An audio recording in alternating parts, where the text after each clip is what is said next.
hindi po sumipot etong majority block dito po mga kababayan sa Senate session na kung saan ang tagal na naghintay ng mga Senate minority mga kababayan dito sa mga taga-majority. Ito talaga literal na pambabastos talaga to mga kababayan. Ito pakinggan po natin. Naku, kumuha pa tayo ng isa pang flash report mula dyan sa Senado, si Radyo Patrol Robert Mano. Go ahead, Robert. Sandro, 5 o'clock ngayong hapon ang sesyon ng Senado pero 5:09 na ng hapon hindi pa rin nagsisimula ang sesyon sapagkat wala ni isang miyembro naman ng Senate majority ang nandito sa floor. Kumpleto ang Senate minority, 11 senador mula sa minorya. Ang naririto ang Senate Secretary, naririto Senate President Alan Peter Cayetano at iba pang senators na mula sa majority block ay wala. Wala pa ibinibigay na pahayag ang ibang mga senador dito, maging si Senate Minority Leader Vicente Soto III kung ano ang mangyayari ngayon o kung may delay lang ba or what kinausap nila. Wala talagang hindi sila sinipot mga kababayan. Hindi talaga sila pinuntahan ng majority doon po sa Senate session mga kababayan, doon sa session hall. 'Di ba walang kahit isang taga-majority mga kababayan ang pumunta. Siguro kinausap ni Alan Peter Cayetano yung mga taga-majority na wag kayong pupunta doon. Hayaan nyo silang magbukhan tanga doon. Di ba yung siguro ang ginawa ni Alan Peter Cayetano? Sa bagay, trabaho naman talaga ni Alan Peter Cayetano mga kababayan na sirain talaga ang isang chamber. Katulad ng ginawa niya sa lower chamber mga kababayan ng panahon ni dating Pangulong Duterte. Di ba? Ngayon, inia-apply niya dito po sa higher chamber mga kababayan na kung saan talagang bukod sa dinala niya sa kangkungan, talagang pinakita niya sa taong bayan kung anong ugali meron talaga sila. Ano po, lalo na itong si Alan Peter Cayetano. Anyway, tuloy pa natin. Sila ang Senate Secretary pero wala pang anunsyo. Pero usually ay during the time kung anong oras nag-start ang session, usually the 3 p.m. session, ay dumarating na yung mga senador coming from minority and majority. Pero ngayon, all minority pa lang ang nandito sa floor. 11 senador Grabe, mula no? sa minorya. Oo, Robert. Oo. So, pag ganun ba, tinitignan pa rin dyan yung quorum? Ilan ba dapat bago Oo. magkaroon ng quorum? 13 dapat. Siyempre, bukod doon, hindi sila makakapag-session dahil ang presiding officer ay wala. So, Tama. from the majority block, wala ding Tsaka ngayon lang ako nakakita mga kababayan ng Senate President na nahuhuli. Diba kalimitan na nakasanayan kasi natin mga kababayan, kapag ka Senate President ka, maaga pa lang nakaupo ka na dun eh. Di po ba mga kababayan? At ready ka na maging presiding officer. Pero ngayon lang tayo nakakitang Senate President na walang ka walang kagilas-gilas ba? Di ba mga kababayan, walang ka, sa madalit salita, kaamor-amor sa trabahong ginagawa niya? Dahil saan ba naman kayo nagkatalas? Tatayo kang Senate presiding mga kababayan, presiding officer pero wala ka? Parang ang dating kinausap mo pa ata yung mga kasama mo para wag umattend dito sa Senate session. Ang daming trabahong nakapending. Kaya nga dapat talaga mga kababayan palitan na yan. Assign pa na papalit na magpapacilitate ng session. So nakaupo lang ngayon yung mga senador, hindi natin alam kung ano yung gagawin ng nasa minority block after this situation. Kung magtutuloy-tuloy ba na walang darating na senador at kung ano yung mangyayari. Babalik ako mamaya sa Android Pero Robert, bago ka na pakawalan, yung nakita ko yung agenda ngayon at kasama sa nakatakdang magkaroon ng privilege speech si Senator Erwin Tulfo at Senador Win Gatchalian. Ano yung ibig sabihin doon? Hindi natin alam Sandro sapagkat sa mga ganyan na agenda na binibigay, hindi naman nila inilalagay kung ano yung topic na pag-uusapan, kung ano yung issue na Ay, utik, baka mamaya palit leadership na. 'Di ba? Baka mamaya palit leadership na 'yon kaya magsasalita yung dalawa. At baka kaya wala yung majority mga kababayan dahil nakaamoy na si Alan Peter Cayetano na baka mapapalitan na siya bilang Senate President. Gusto nila i-brought at sa plenary ang i-bring up sa plenary. Ang nangyayari lang dyan ay kapag nagsalita na yung senador, saka mo lamang malalaman kung ano yung ilalatag niya o i-bring up niya sa may nag-comment sa atin, sabi ni George Tapia, yes, please change leadership. May nag-comment pang isa na palit leadership talaga. Di ba? Dapat naman talaga palit leadership.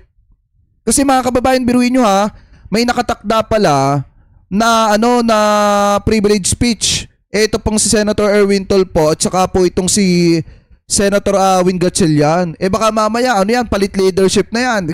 Plenary sa kanilang privilege speech, Anton. Oo, pwede rin bang i-push na naman yung nabinbin na last time, yung amyenda sa House, sa Senate rules, etong virtual participation. Posible bang itulak ulit ngayon sa diskusyon?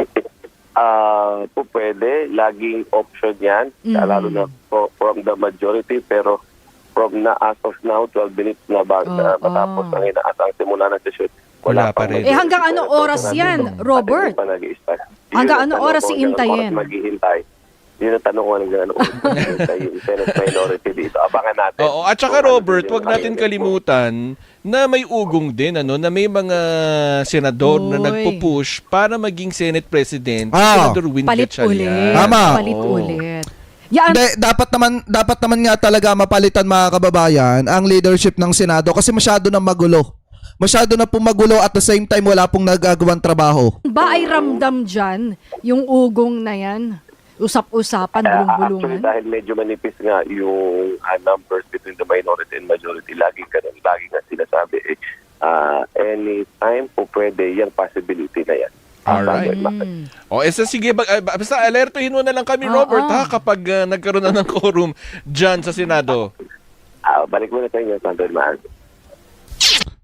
Ayan mga kababayan ha, kasi nga naman kung titingnan nyo talaga, pambabastos po yung ginagawa ng majority ni Alan Peter Cayetano kasi doon sa pag-walkout mga kababayan ng minority noong nakaraang araw, may intindihan pa natin dahil nga, hindi naman talaga tama yung ginawa ni Marcoleta na magsusulong basta ng motion tapos babrasuhin ni Alan Peter Cayetano mga kababayan para magbotohan agad kahit hindi naman ipinapaliwanag kung ano yung pagbobotohan. So ngayon dito naman, ang nangyari naman, hindi dumating yung mga taga-minority, ang daming taong naghihintay pero wala pong dumating na taga-minority mga kababayan. Ito, panoorin natin. Kinakausap na nga mga kababayan ni Tito Sen Ito pong Senate Secretary na si Jose Luis Montales kung saan tila tinatanong mga kababayan kung bakit wala pa sa loob ng sesyon ang mga miyembro ng majority bloc. Yung Senate Secretary wala pong maisagot din. Di po ba so ito play natin? Kasi walang dumating. Walang dumating mga kababayan. Kaya ang nangyari dito, kinakausap ni Tito Sen yung Senate Secretary. Ganyan po yung ginawa ni na Alan Peter Cayetano. Di ba siguro kinausap niya yung mga taga-majority na wag kayong pumunta dyan. Wag kayong umattend dyan kasi baka mamaya kung ano na meron dyan. Di ba? Kung maayos na leader sana etong si Alan Peter Cayetano, uunahin niya yung trabaho Trabaho para sa mga kababayang Pilipino po natin. Kaso mukhang ang nangyayari dito, natatapos na lang yung mga usapin dito sa Senado dahil nga mga kababayan sa pagprotekta sa mga kaalyado po nila. Ito pa yung isa pang yan na talagang walang mga taga-majority dumating.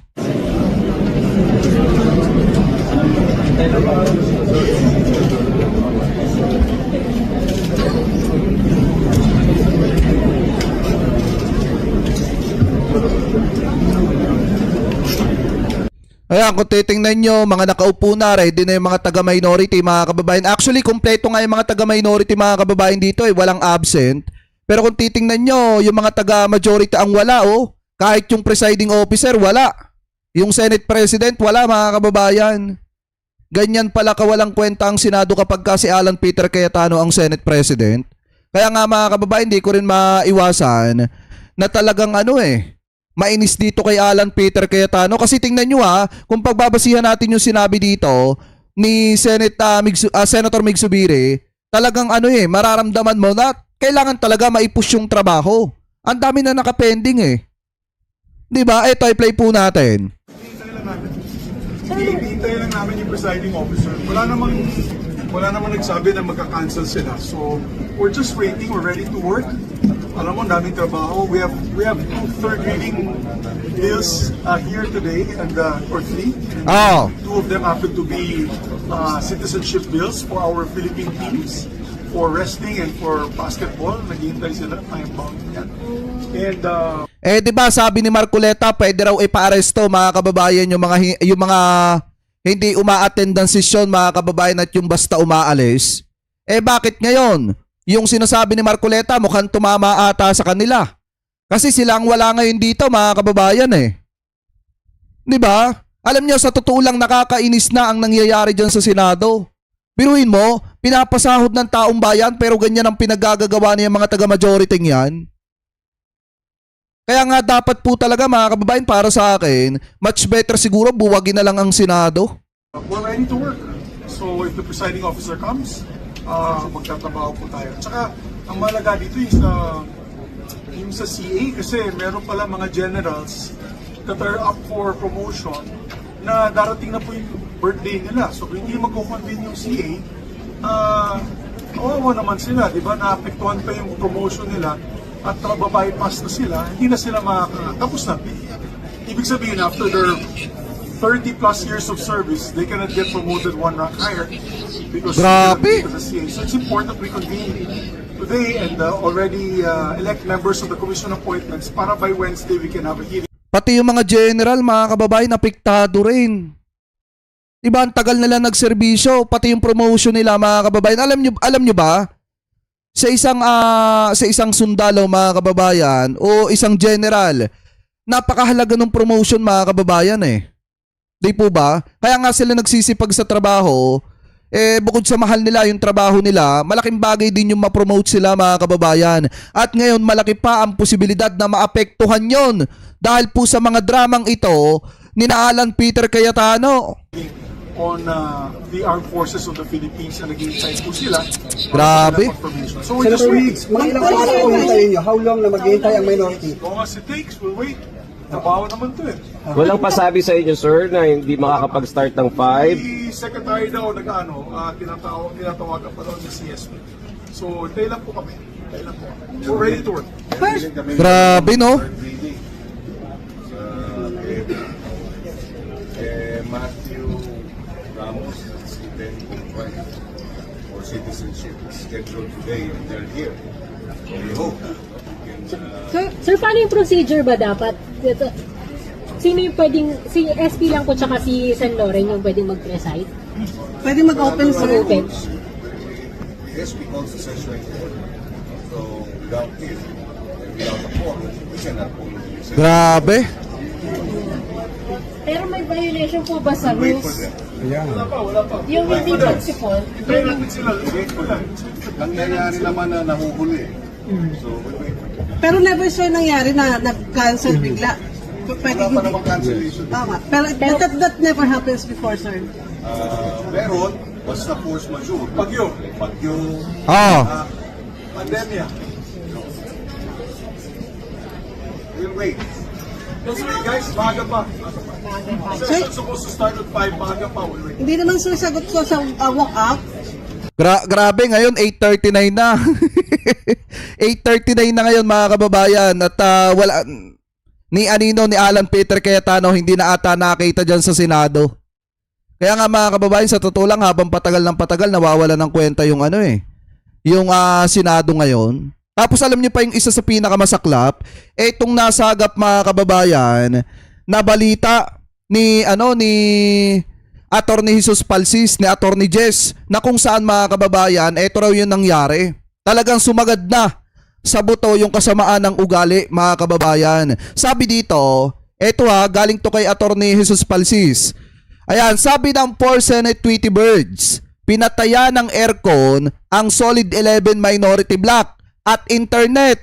Tapos, nanawagan si Alan Pinocchio Cayetano na sumama sa kanya ang minority para mag-aklas dahil sa pag-aresto kay Jinggoy Ngek Kahibangan. Ayan biruin mo, pinapatayan ng aircon mga kababayan, tapos pinapatayan ng internet yung 11 na mga taga-minority na senators na naghihintay dito sa mga taga-majority. Tapos alam niyo pa yung pinakamatindi dito mga kababayan, gusto pang gumawa ng gulo ni Alan Peter Cayetano. Diba, isinasama pa yung mga taga-minority na mag-aklas daw dahil sa pag-aresto dito kay Jinggoy Estrada. Alam nyo kung totoo man yan mga kababayan, grabe to, nakakatawa to ng sobra. Talagang eto na po ba ang bagong mukha ng Senado? Eto na ba yung bagong mukha ng Senado ngayon mga kababayan? Grabe talaga to. So ngayon, after po niyan mga kababayan, nag-post etong si Alan Peter Cayetano at sabi niya po dito, yan, basahin natin ha. Ayan o. O yan. May post po siya. Sabi dito, ayan. Aha, yan. SP Cayetano idinaan sa Facebook post ang mensahe sa minority. Nanawagan si SP Alan Peter Cayetano sa minority bloc na manindigan para sa kalayaan at kasarinlan ng Senado sa gitna ng umiinit na tensyon sa loob ng kapulungan.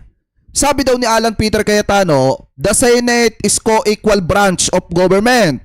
It is not a prize to be claimed. Ani po ni Cayetano. Iginit din niya ang mga usapin sa liderato ng Senado ay dapat resolbahin ng mismo mga senador at hindi ng mga puwersang nasa labas ng institusyon. Binigyan din pa niya na hindi dapat maging currency o kapalit ang kalayaan ng Senado o ang legal na katayuan ng sinumang miyembro nito. Sa kanyang mensahe sa minority bloc, hinamon niya ang mga ito na sumama sa isang deliberate act or yung pag-aaklas mga kababayan. Pakitama na lamang po ko kung ako po ay mali. Na pansamantalang patahimikin ng Senado upang ipakita sa publiko ang kahalagahan ng pagiging independyente ng kapulungan. Will you stand for the Senate's independence? Tanong ni Cayetano sa kanya mga kasamahan. So ngayon sabi pa dito, as of 6 p.m., wala pa ring majority senators ang dumarating sa Senate Plenary Hall ngayong Lunes matapos sumuko si Senator Jingo Estrada sa CIDG. Ayan o mga kababayan, ganyan na ba kawalang kwenta ang Senado ngayon? Biruin mo, Senate President ka mga kababayan, yayayain mo yung mga kasama mong gumawa ng mga ganyang klase ng aksyon, ang dami yung trabahong nakapending. Diba? Para ba talaga sa bayan ang iniisip mo, Senator Alan Peter Cayetano, o para lang talaga sa sarili mo? Hindi, ako nagtatanong lang naman, kasi sa totoo lang mga kababayan, nakatutok at pinagmamasdan, tinitingnan na mga kababayang Pilipino po natin kung ano nga ba ang nangyayari ngayon sa Senado. At napakagulo na po mga kababayan ng ating bansa dahil dito sa ginagawa ng mga senador na ito. Kaya nga mga kababayan, dapat talaga mag-isip-isip yung ibang senador dyan po sa majority na dapat mag-decide na kayo na lumipat na kayo sa minority at palitan nyo na ang Senate President. Kasi kita nyo, nung panahon ni Duterte, gumulo ang Kamara dahil po kay Alan Peter Cayetano. At ngayon naman na panahon mga kababayan ni PBBM, gumugulo ang Senado dahil din kay Alan Peter Cayetano. Kaya nga dapat talaga mga kababayan, palitan na ang leadership ng Senado para maibalik sa dati yung integridad at respeto ng mamamayang Pilipino dito po sa Senado. Diba? Alam nyo, sa totoo lang eto payo ko po kay Alan Peter Cayetano, tama yung sinabi ni ni former Senate President Coco Pimentel. Total naman, nagpresenta ka na maging Senate President. At ngayon nakikita mo na magulo ang Senado dahil sa'yo. So baka naman maiisip mo na hindi pala para sa'yo ang pagiging Senate President at ibigay mo na sa mas karapat-dapat sa posisyon na yan na kayang gampanan yung trabaho bilang Senate President. Di po ba mga kababayan? Yung mga didishit dyan, mga wala namang alam yan, batikos ng batikos, biruin nyo, nasa 2026 na tayo, nandun pa rin sila sa bayaran. Bakit? Dahil yun na nakikita nila mga kababayan Di ba, mismong inamin nga ni Kap Ninyo Barsaga na nung panahon ni dating Pangulong Duterte, talamak yung bayaran sa mga vlogger. O baka kaya may idea yung mga DD-shit vlogger kasi nga, yung mga DD-shit vlogger, yung mga DD-shit supporter, kasi nga, nakikita nila sa mga vlogger na sinusuportahan po nila. Di po ba mga kababayan? So para sa akin, much better kung hindi mo na kayang gampanan yung pagiging Senate President po, Senator Alan Peter Cayetano, much better to step down. Bumaba ka na dyan. Ipaubaya mo na sa mas marunong humawak ng pagiging Senate President dyan po sa Senado. At the same time, ipaubaya mo na yan sa mas may malasakit sa mga kababayang Pilipino po natin. Ano po mga kababayan? So kayo, kung kayo po ang tatanungin, ano po ang masasabi ninyo hinggil po dito sa mga topic na ito na tinalakay po natin? Ano po ang komento ninyo mga kababayan hinggil po sa mga isyong ito na pinag-usapan po natin? So comment below na lamang po kung ano po ang masasabi nyo hinggil po dyan mga kababayan.